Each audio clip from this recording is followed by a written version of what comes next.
This video is Probability Basic Concepts Part 2. In the last video, we had just finished the slide for example 5, 3 siblings, and we had completed that. Here are the answers again, if you're following along on the PowerPoint.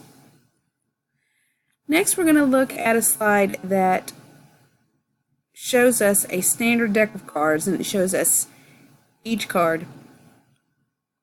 So, to let you know how a standard deck of cards breaks down, we have 52 cards total, so there's 52 cards up here. There are 26 red cards, those are the ones in the middle, and 26 black cards, that's the top row and the bottom row. The red cards are made up of 2 suits. There's 4 suits total, but 2 suits are the red cards. And each suit has a little shape on it. It either has a heart or a diamond. So there's a heart suit and a diamond suit. So 13 cards each. And then there are 2 suits of black cards. Their shapes are, this is the club, this is the shape for a club, and this is the shape for a spade. So 13 clubs and 13 spades. Again, 52 total cards. Now each suit is made up of a 2, a 3, a 4, a 5, a 6, a 7, a 8, a 9, a 10. Those are the numbers, 2 through 10. And then it has a jack, a queen, and a king, and an ace. Sometimes the ace is the lower card. It could be like a 1, or it is, sometimes it's the higher card, higher than king. It depends on the game you're playing. But anyway, you have ace, 2, 3, 4, 5, 6, 7, 8, 9, 10, jack, king, queen, and you have 13 sets of those. The jack, the king, and the queen, these are also called face cards. Face cards, so that may come up. All right, let's move on. So let's look at example 6, drawing a card. Suppose you draw 1 card from a standard deck. What is the probability of drawing an ace? So let's look back over here. We have 1, 2, 3, 4 aces, a total of 4 aces. So it will be 4 out of 52, which reduces to 1 over 13. And if we change that to a,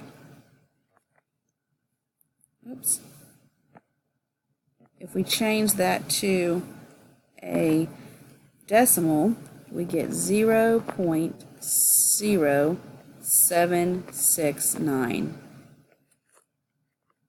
Okay. When you draw a card from a standard 52 card deck, what is the probability of drawing a face card? Face cards includes jacks, queens, and kings. So let's go back and let's look. There's jack, king, queen, jack, king, queen, jack, king, queen, king, jack, queen, king. I was saying it backwards. That's a total of 12. Okay, so that would be 12 out of 52, which is the same as 0.2308. What's the probability of drawing a king of hearts? So let's go back real quick.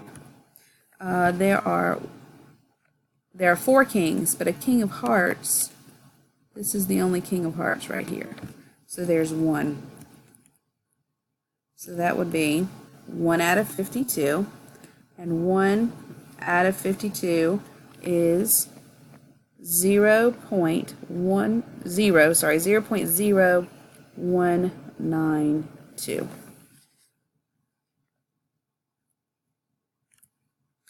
All right, so why don't you pause the video and you try this one.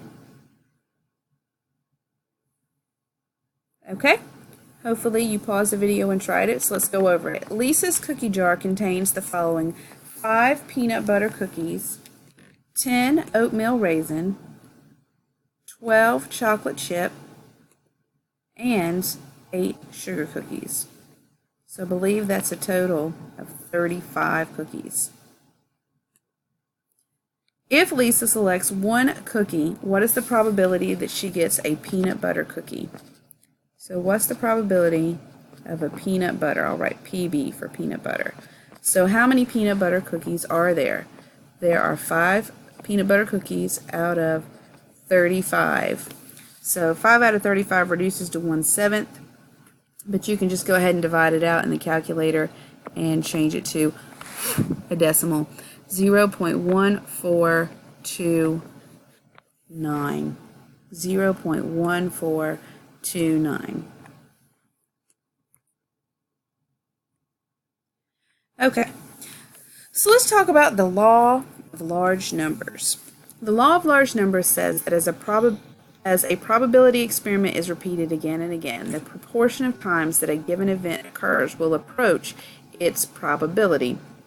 So we're saying that proportion approaches probability. So let's look at this really weird looking graph.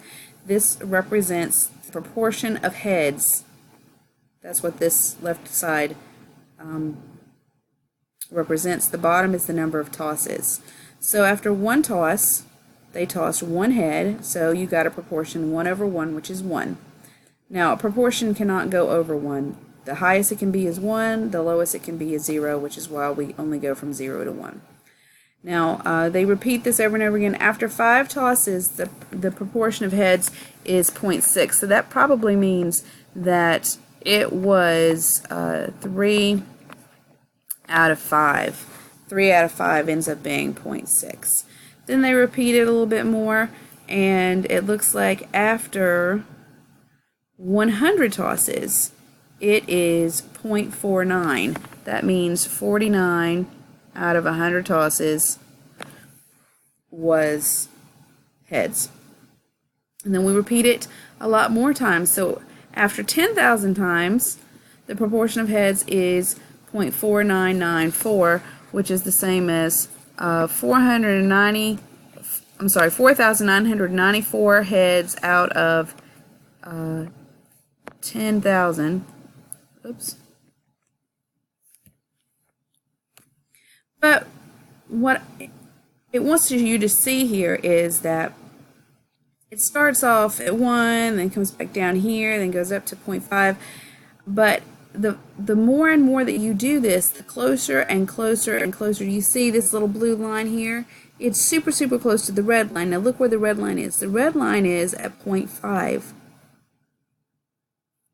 So when we get to 10,000 tosses, which is a large number of tosses, the probability or the proportion of times that it lands on heads is really close to 0.5. And 0.5, if you think about it, what is the theoretical probability of tossing a coin and it landing on heads? It's 1 out of 2, because there's one head out of 2 possibilities, heads or tails, which is 0.5. So the true, the proportion of times that it occurs is 0.4994, which is really close to 0.5, which is the theoretical probability. So going back here, the law of large numbers says that as a probability experiment is repeated, the proportion of times that a given event occurs will approach its probability. So the proportion of times it occurs is definitely approaching its true probability. So we can use that to find probability, the empirical probability. The empirical rule for probability, this is different than the one that we had for the symmetrical bell-shaped curve. The empirical rule consists of repeating an experiment a large number of times and using the proportion of times an outcome occurs to approximate the probability of an outcome. So instead of trying to find the theoretical, in a perfect world this is what should happen, we actually use what did happen and use the proportion as the probability. So proportion of event is equal to the observed number of times A occurs divided by the total number of occurrences. And this one is definitely related to relative frequency, because you find relative frequency the exact same way. So let's look at example 9. Consider the following information about FCC student enrollment. We have this separated into gender and then the enrollment. So you can see that females, there are 3,653 females enrolled and 2,580 males enrolled, according to this table. So if one person is randomly selected from all students at FCC, what is the probability of selecting a male? So instead of saying, well, there's two possibilities, male or female, so that's 1/2, we actually take the enrollment that we see on the table and we see how many males occur. Well, the probability, and I should have did a parenthesis here. Let me fix that. Probability, oops, I have no ink. The probability of a male, I'm just going to put M for male, is equal to 2,580. Sorry about that extra line there. So 2,580 divided by the total. Now the total, if I add 2,580 plus 3,653, the total number of females, I get 6,233. And that equals 0.4139. Sorry, I drew another line there by accident. 0.4139. All right. This is called a contingency table. It has more than one little category on here. Before we just had gender and then the enrollment based off of that, but now we have the enrollment based off of gender and handedness, left or right handedness. Okay, so let me just show you this here. If you go all the way to the right, this is the total females, here's the total males, here's the total right-handed, here's the total left-handed. So why don't you pause the video and try to find the probability that if a person is randomly selected from the group, that what is the probability that the student is left-handed, and then find the probability of selecting a female student. Okay, hopefully you had a chance to work it. So let's look at the first one. If a person is randomly selected from this group, what is the probability that the student is left-handed? So how many left-handed are there? So look at left-handed. There's 13, 12, a total of 25. 25 left-handed out of 130. 25 out of 130, which would be 0.1923. All right. Find the probability of selecting a female student. So for this one, I'm going to look at female, go all the way across. There's 71 females. Oops. 71 out of 130. 71 out of 130. I'm going to write it down here is 0.54615, which rounds to 2. So 0.5462. There's a decimal right there.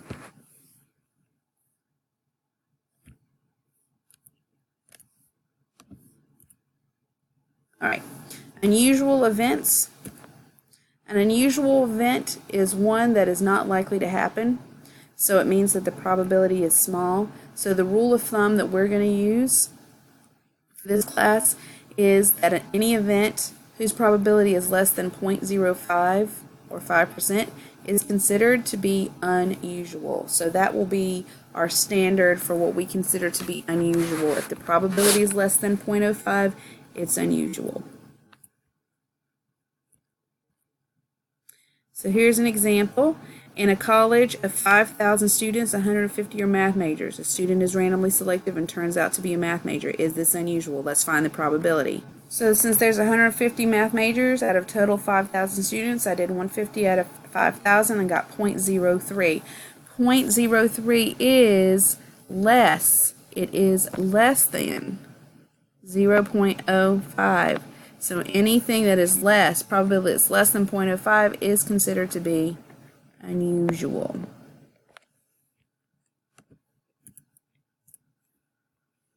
That's all for probability basic concepts. If you have questions, please let me know.